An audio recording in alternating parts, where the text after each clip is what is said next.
এ মারছো কেন? ওকে মারছো কেন? মারছো কেন? তোরা কি দাদাগিরি দেখাচ্ছ? তোরা কি দাদাগিরি দেখাচ্ছ? দাদাগিরি দেখাচ্ছ?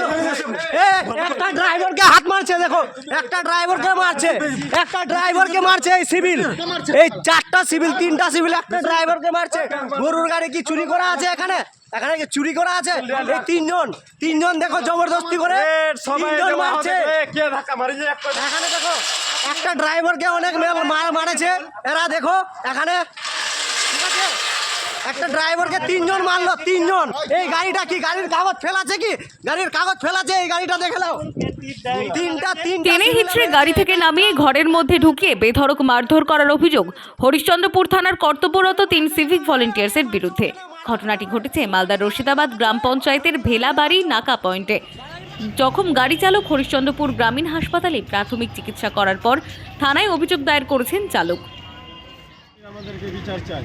আর বিচার আমাদের চাই। অত্যাচারী অনেক করছে এই সিভিকে অফিসারে। এমনি আমরা কীভাবে চলে খাবো? এই যে দেখেন পুরা জখম করেছে, আমাকে মারধর করেছে। আমি রোজা পড়ে আছি, আমি রোজার মুখে আছি। মারে পুরা ভাবে মেরেছিল ওকে, এর একটু দোষ নাই, সব সিভিকের দোষ আছে। ওরা কি টাকা মারধর করলো যে আমরা প্রত্যেক সপ্তাহ গাড়ি নিয়ে আসি দোলখালা থেকে, ওখানে দাঁড়ায় আমাদেরকে বলে 1000 টাকা করে দাও। আমরা বলছি যে 1000 টাকা না দাদা, কিছু কম করেন, 500 টাকা নেন।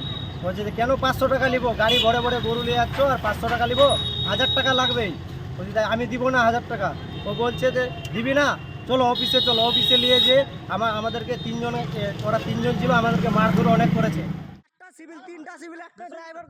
স্থানীয় সূত্রে জানা গিয়েছে ভেলাবাড়ির নাকা পয়েন্টে 3 সিভিক গাড়ি আটকান এবং 1000 টাকা দাবি করেন। চালক 500 টাকা দিতে চাইলে সেই টাকা নিতে অস্বীকার করেন সিভিক। এরপর সিভিক চালককে গাড়ি থেকে নামিয়ে নাকা পয়েন্টের ভেতরের ঘরে ঢুকিয়ে বেধড়ক মারধর করে। চালকের হাত জখম করে দেন। চালক রোজা থাকায় অসুস্থ হয়ে পড়েন।